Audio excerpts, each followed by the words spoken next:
अस्सलाम वालेकुम जी फ्रेंड्स। आज का जो हमारा टॉपिक है वो है eigen function and eigen value of L square operator. हम लोगों ने क्वांटम मैकेनिक्स 2 की सीरीज स्टार्ट की हुई है। इस सीरीज में हम इन टॉपिक्स पर पिछली वीडियोस में बात कर चुके हैं, ये देखते जाएं। ओके, तो आज की जो हमारे पास वीडियो है वो वीडियो नंबर हमारे पास 22 है। इसका एच पार्ट जी पार्ट है eigen function and eigen values of L square operator. ये थोड़ा सा उल्टा हो गया है, पहले हमें इसको एक्सप्लेन करना चाहिए था, ये लिखना चाहिए था, लेकिन ये उल्टा हो गया है। लास्ट वीडियो में मैंने जो एल जी था ऑपरेटर, इसकी आइगन फंक्शन और आइगन वैल्यू पर डिटेल से डिस्कस की हुई है। ओके, लेकिन यहाँ गलती हो गई है, इसको ऊपर लिखना चाहिए था, इसको नीचे। खैर, ये मैंने बता दिया आप लोगों को कि पहले इस पर हमने लास्ट वीडियो एक्सप्लेन कर चुके हैं, अब हम इस पर बात करने लगे हैं। ओके, तो आइए इसको स्टार्ट करते हैं। बिस्मिल्लाहिर्रहमानिर्रहीम, सल्लल्लाहु अला मुहम्मद सल्लल्लाहु अलैहि व आलिहि वसल्लम। अब चूंकि मैं जो लोग इस सीरीज को फॉलो कर रहे हैं उनको पता है कि मैं जेटली की बुक को फॉलो कर रहा हूँ। तो अब जो जेटली की बुक है उस पर दो मेथड दिए गए हैं। ओके, तो पहला मेथड ये है। दोनों मेथड मुझे समझ नहीं यानी कि आ रही है, क्या हिसाब किताब है। तो पहला मेथड ये है, देखते जाएं। इसकी स्क्रीनशॉट लेना अगर लेना चाहें तो ये देख लें। तो इसका आंसर ये है। अब सेकंड मेथड है आइगन फंक्शन निकालेंगे, अगर आइगन फंक्शन आइगन वैल्यू निकालेगा वो हमारे पास ये है। ओके, ये देखते जाएं, यहाँ तक है। तो लेकिन इन दोनों की मुझे तो समझ नहीं आई एटलीस्ट। तो अब जो सीधी बात है हम बता दिए। अब इसको हम एक और मेथड से करने का तरीका, यानी कि जिसे हम थर्ड मेथड कह सकते हैं, समझते हैं। तो लास्ट वीडियो में जब हमने एल जी ए ऑपरेटर का निकाला था, आगे फंक्शन आगे वैल्यू निकाला था, उसको भी हेल्प से हम इधर काम करने स्टार्ट करेंगे। तो सबसे पहले हमें ये पता होना चाहिए कि आइगन इक्वेशन किसे कहते हैं, आइगन वैल्यू किसे कहते हैं, आइगन फंक्शन किसे कहते हैं, अगरचे इस पर मैंने डिटेल से बात की हुई है। ओके, तो अब इसी को ले लेते हैं। ये देखें कि ये मेरे पास ऑपरेटर है, एल स्क्वायर है, यानी कि एंगुलर मोमेंटम है मेरे पास। ओके, तो एल स्क्वायर है, तो ये मेरे पास फंक्शन है। इस ऑपरेटर को इस फंक्शन पर मैंने अप्लाई किया तो मुझे यही सेम फंक्शन मिल गया। अगर यही सेम फंक्शन है तो इस फंक्शन को मैं कहूँगा कि हमारे पास क्या है, आइगन फंक्शन है। जो इसके साथ ये वैल्यू होगी इसको मैं कहूँगा आइगन वैल्यू है। ओके, हो गया, ये ऑपरेटर हो गया, ये आइगन वैल्यू हो गया, ये आइगन फंक्शन हो गया। ओके, तो ये तो हम सिंपल सी बात है, इसका हमें पहले बताना चाहिए था।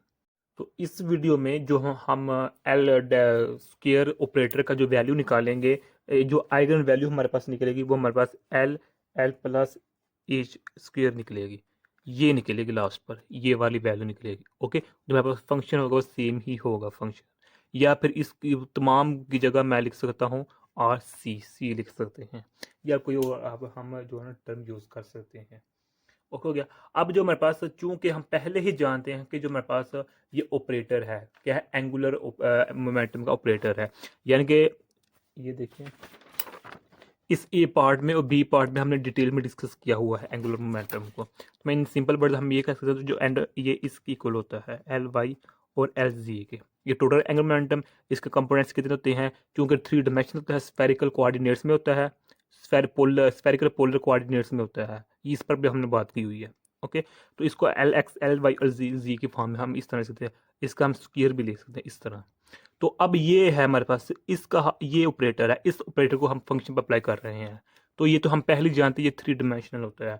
अब जो हमारे पास फंक्शन है इसको हम लेट्स सपोज कर रहे हैं, ये भी हमारे पास क्या थ्री डायमेंशनल है और स्फेरिकल पोलर कोऑर्डिनेट्स में है। ओके, सपोज कर रहे हैं हम। तो अब ये भी three dimension spherical polar coordinates वाला हो गया, ये भी हो गया। इसको इस पर अप्लाई किया तो हमारे पास इसको हम आगे लेकर चलते हैं। तो अब जो हमारे पास है ना ये ऑपरेटर, ये है ऑपरेटर, और ये फंक्शन वैसे का वैसा ही है, ये भी वैसे का वैसा ही है, और ये भी वैसे का वैसा ही है। ओके, ये अब कहाँ से आया, इसकी बकायदा तौर पर डेरिवेशन है जो कि हमने इधर लिखी, हमने डायरेक्ट इसकी ऑपरेटर की वैल्यू लिख ली है, जो कि हमारे पास ये है, जो कि हमारे पास ये है। ओके, ये मेरे पास क्या है, मुकम्मल एक ऑपरेटर है जिसको हम एक फंक्शन पर अप्लाई कर रहे हैं। ओके, हो गया। तो अब इस स्टेप से आगे स्टेप समझने के लिए एक दो बातों का हमें पहले पता होना चाहिए। ये देखें कि जब हमने इस टॉपिक को स्टार्ट किया था, यानी कि जब हमने ए पार्ट देखा था, ए बल्कि बी पार्ट, बी पार्ट में हमने इस पर डिटेल से बात की हुई है कि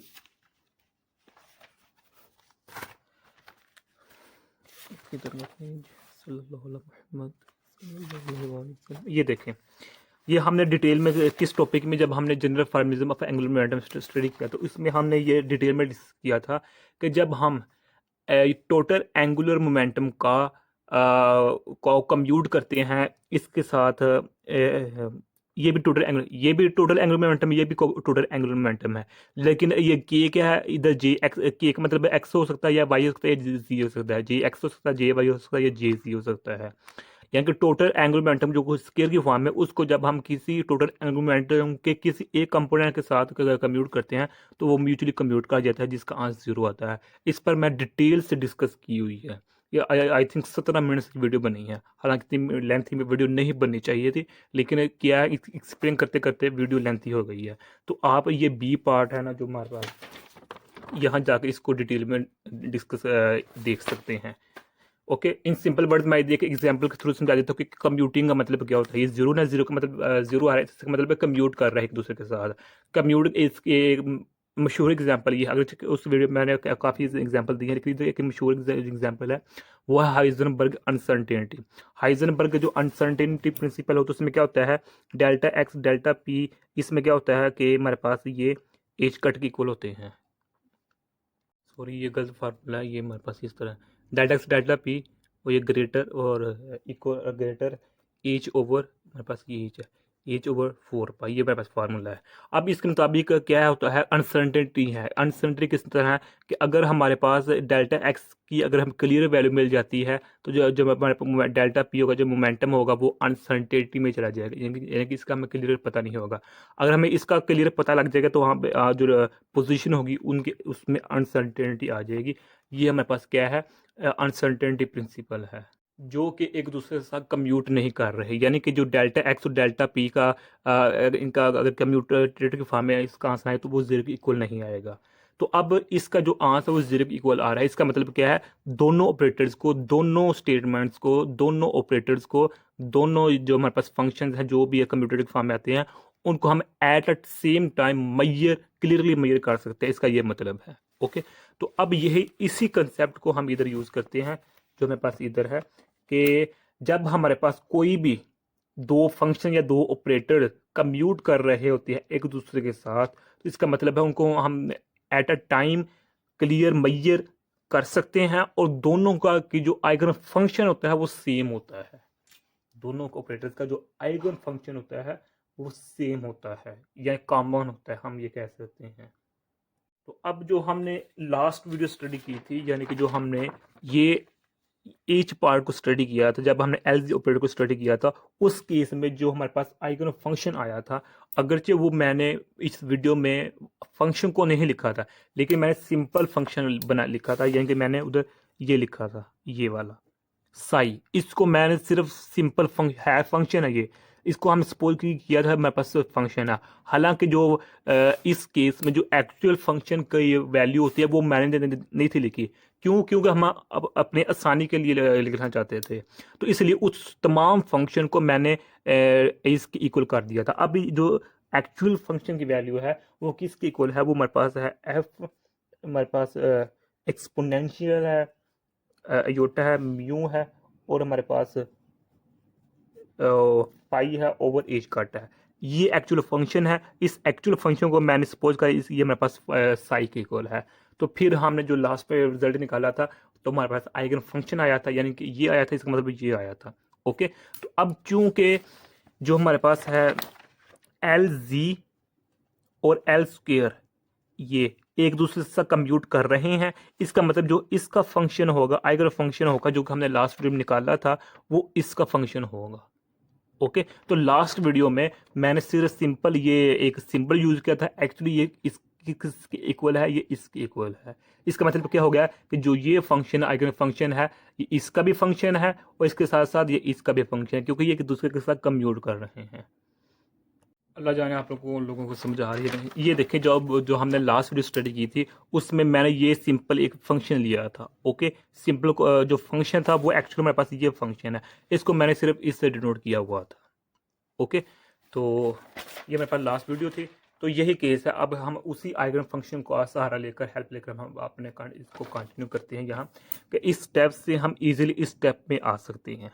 क्या किया है, सिर्फ जो फंक्शन है, चूंकि कम्यूट कर रहे हैं, तो जो लास्ट वाला फंक्शन था उस फंक्शन को जिसको मैंने साई किया कहा था, इस तमाम को, ये इसको मैंने इसके इक्वल कर दिया हुआ है। ओके, तो ये भी फंक्शन इसके इक्वल है, इसके इक्वल है, जिसको मैंने लास्ट वीडियो में साई कहा था। ओके हो गया। अब क्या करते हैं हम कि ये इससे कैंसिल हो जाएगा, बाकी मेरे पास ये बच गए, और ये इसको हमने इस यहाँ अंदर मल्टीप्लाई कर दिया, ये यहाँ आ गया और ये यहाँ आ गया, ये देखें आ गया।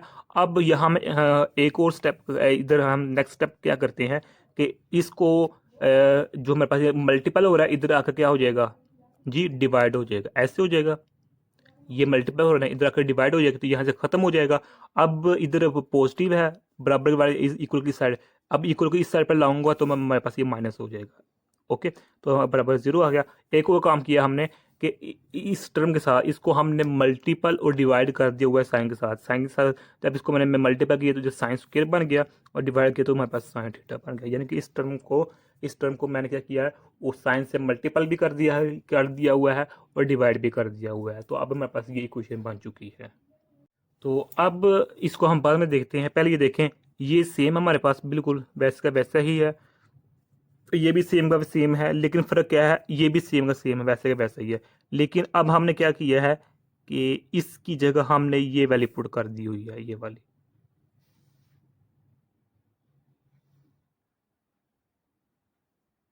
सॉरी ये वाली वैल्यू पुट कर दी हुई है। ये वन भी वैसे का वैसा ही है, ये भी वैसे का वैसा ही है, ये भी वैसे का वैसा ही, ये भी वैसे का वैसा ही है, लेकिन इसकी जगह हमने नेगेटिव एम स्क्र पुट कर दिया हुआ है। अब ये नेगेटिव एम स्क्र है क्या, ये क्या भला है, ये देखिए लास्ट वीडियो में जब हमने आइगन वैल्यू निकाली थी, यानी कि ये देखें, ये आइगन वैल्यू हमने लास्ट वीडियो में निकाली थी। ओके, ये वैल्यू हमने लास्ट वीडियो में निकाली थी जब हमने एल जी ऑपरेटर को स्टडी किया था। तो आइगन वैल्यू हमारे पास ये निकली थी। तो अब इस आइगन वैल्यू जो हमारे पास है, अब इसके यहाँ हम हेल्प लेते हैं, तो एम हमारे पास मैग्नेटिक क्वांटम नंबर होता है। तो इसको अब हमारे पास ये क्या है, ऑपरेटर है। तो अब इस ऑपरेटर को मैं इस तरह लिख सकता हूँ कि हमारे पास negative iota H cut partial और पार्शियल, हमारे पास क्या है, phi is equal to M H cut, इस तरह लिख सकता हूँ क्योंकि ये ऑपरेटर है। तो ऑपरेटर को मैं इस फॉर्म में लिख सकता हूँ। अगर इधर जी है तो इधर मेरे पास जी होगा, यानी कि क्या नाम लेते हैं, इधर यहाँ जी होगा, अगर इधर एक्स है इधर भी एक्स होगा, अगर इधर वाई है तो इधर भी वाई होगा, क्योंकि हमारे पास जी को हम in the form of phi लिख रहे हैं। यहाँ कि जब लास्ट वीडियो में मैंने डायग्राम बनाई थी, तो ये मेरे पास जी एक्सिस है, ये वाई एक्सिस है और ये एक्स एक्सिस है। तो हमारे पास पी पॉइंट है ये वाला, तो ये मेरे पास आर है, तो यहाँ मेरे पास थीटा है, तो ये मेरे पास ये फाई है। ओके, तो ये वाला जो मेरे पास जी पार्ट होगा, यानी कि जी को इन टर्म्स हम फाई लिख रहे हैं। ओके, लास्ट वीडियो में इस पर मैंने बात की थी। ये हो गया। ये कोई नई बात नहीं है, ऑपरेटर है, इसको हम क्वांटम मैकेनिक्स वन में भी अच्छी तरह इसको हमने स्टडी किया हुआ है। इसके अलावा और भी कोई ऑपरेटर होते हैं मिसाल के तौर पर अगर हम बात करें कि जो हमारे पास ऑपरेटर है काइनेटिक एनर्जी का ऑपरेटर, वो हमारे पास किसकी इक्वल होता है, काइनेटिक एनर्जी का जो ऑपरेटर होता है वो नेगेटिव जोटा स्केयर नेगेटिव ऑपरेटर, जी जी negative over two m partial over partial partial partial x square partial square, ये मेरे पास काइनेटिक एनर्जी का ऑपरेटर है। इधर वाई भी हो सकता है, जी भी हो सकता है।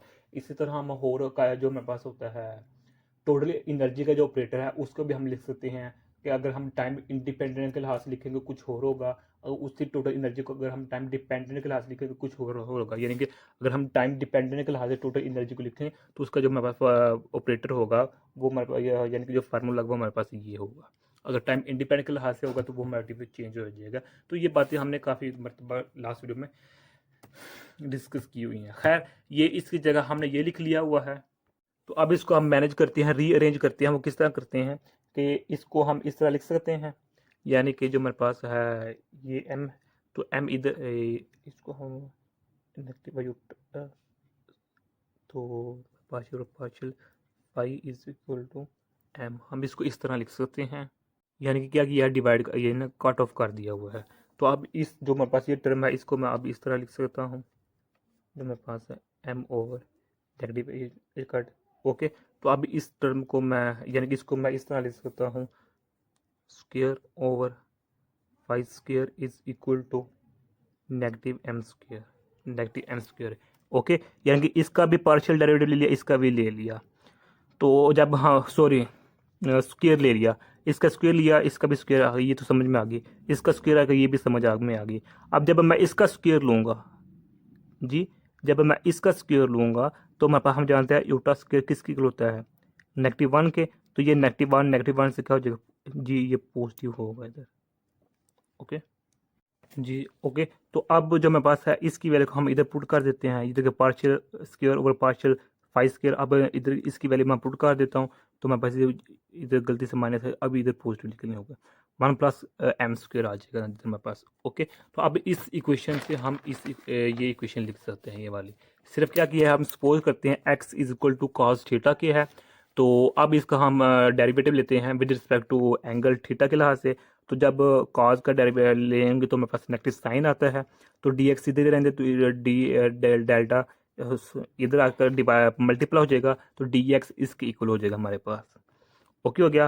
तो हम जानते हैं हमारे पास ये फार्मूला होता है, यानी कि sine square plus cos square theta is equal to 1 होता है। तो इस फार्मूले से हमने ये वैल्यू निकाल ली। तो कॉस के किसकी इक्वल है, ये कॉस स्क्वायर किसकी इक्वल है, इसकी इक्वल है, यानी कि ये है। इधर भी हम स्क्वायर लो, इधर स्क्वायर तो हमारे इसकी इक्वल हो जाएगा, तो एक्स स्क्वायर इधर हमारे पास आ जाएगा। ओके, तो साइन स्क्वायर की ये वैल्यू बन चुकी है। अब जहाँ साइन स्क्वायर है वहाँ मैं ये पुट कर दूंगा, और जहाँ मेरे पास एक्स है वहाँ मैं कॉस थीटा पुट कर दूंगा, और जहाँ मेरे पास डी एक्स है उसकी जगह मैं ये पुट कर दूंगा। ओके, तो यहाँ देखें कि जो मेरे पास साइन थीटा पार्शियल थीटा है, ये किसकी इक्वल है, साइन थीटा पार्शियल थीटा या डी थीटा की बात है, ये डी एक्स की इक्वल हो गया है। तो मैं इसकी जगह ये वैल्यू पुट कर दूंगा, साइन थीटा की जगह मैं क्या पुट कर दूंगा, 1 नेगेटिव एक्स स्क्वायर। ये यहाँ भी मैं 1 माइनस एक्स स्क्वायर पुट कर दूंगा। ओके, यानी कि ये वाली वैल्यू पुट कर दूंगा। तो ये वैल्यू पुट की तो मेरे पास ये आ गया। तो यहाँ देखो मेरे पास पॉजिटिव आएगा, क्योंकि मेरे पास इधर पॉजिटिव था ना, इधर हमने पॉजिटिव कर लिया, तो इधर मेरे पास पॉजिटिव आ जाएगा।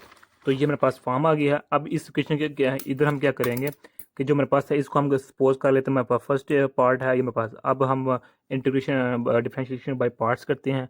तो पहली टर्म वैसी है, इसका डिफरेंशिएट करें तो मेरे पास ये आंसर का। अब सेकंड वैसे की वैसी है, इसको जब हम डिफरेंशिएट करें तो मेरे पास इसका ये आंसर का -2x आएगा हमारे पास, -2x इसका आंसर आएगा। तो हमारे पास जो होगा ये वैसे का वैसे ही रहेगा। ओके, तो ये भी वैसे का वैसे ही रहेगा। तो अब इसको फिर रीअरेंज करते हैं, तो ये नेगेटिव पॉजिटिव को नेगेटिव कर देगा। अब चूंकि ये पॉजिटिव है तो इधर भी हमारे पास ये पॉजिटिव ही आएगा। ओके, तो अब ये मेरे पास इक्वेशन बन चुकी है। ओके, इस इक्वेशन को देखते हुए हमें कुछ ना कुछ याद आ रहा है कि ये हमारे पास इक्वेशन बन चुकी है, लीजेंडर इक्वेशन बन चुकी है। क्या कौन सी इक्वेशन, लीजेंडर। यानी कि जो मेरे पास ये इक्वेशन लिखी हुई है, ये इक्वेशन किसकी है, लीजेंडर इक्वेशन की है। इस तरह लिख लें लीजेंडर इक्वेशन को, या लीजेंडर इक्वेशन को हम लोग इस तरह भी लिख सकते हैं। ओके, ये अगर बस नोटेशन का फ़र्क है, बाकी हमारे पास वैसे का वैसे ही है। 2x dy over d x plus n plus 1 y is equal to 0। ये लेजेंडरी इक्वेशन है, ये फॉर्म लेजेंडरी है। तो अब जो मेरे पास ये इक्वेशन है, ये लेजेंडरी इक्वेशन से मिलती जुलती है। हम ये नहीं कहते हैं कि प्योरली 100% है, लेकिन एसोसिएटेड इक्वेशन बन चुकी है कि ये जो मेरे पास इक्वेशन है ये associated equation of legendary equation बन चुकी है। तो जब अब हम क्या करेंगे, हम लेट इज सपोज करते हैं जब मेरे पास m इज इक्वल टू हमारे पास क्या है 0 है, तो हमारे पास ये जो टर्म है m वाली क्या हो जाएगी, 0 हो जाएगी। बाकी जो इक्वेशन बच जाएगी वो एसोसिएटेड लेजेंडरी इक्वेशन हो जाएगी। ओके, यानी कि अनसर्टेनिटी कम हो जाएगी इसकी। तो अब इसका जो सोल्यूशन होगा वो हमारे पास ये होगा। ओके, ये हमने जो डायरेक्ट है वो सोल्यूशन लिख दिया हुआ है। तो अब इसको इधर ले जाऊंगा तो मेरे पास ये आ गया है। तो ये मेरे पास क्या है, आइगन वैल्यू है, जो कि हमने स्टार्टिंग में कहा था कि ये मेरे पास है, ये आइगन वैल्यू की वैल्यू आ चुकी है। ओके, जो कि हमारे पास इसके इक्वल है। तो यही आज का हमारा इतना सा टॉपिक था। तो आई थिंक ईजी है, कोई मुश्किल नहीं है। तो अभी तो देखिए जो नेगेटिव था इधर, इसको हमने रिमूव कर दिया है, यानी कि इसको हमने खुद से इधर निगलेक्ट कर दिया हुआ है 0 नेगेटिव। तो यही आज का हमारा इतना सा टॉपिक था। जज़ाकल्लाह खैर।